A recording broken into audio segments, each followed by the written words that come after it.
Olá, estamos aqui para mostrar este novo aquecedor. Estamos a chegar agora à época fria do ano e então temos que começar a pensar nisto. Este aquecedor aparentemente normal, mas vamos aqui mostrar o que ele faz. Ou seja, tem aqui o efeito de chama. Ó, Leonor, anda a ver isto.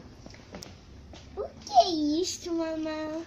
É um aquecedor, mas tem aí umas chamas que imita a lareira.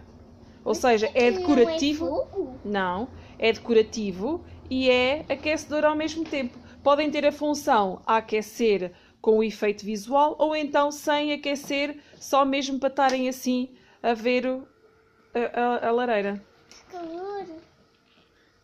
Sim. Obrigada!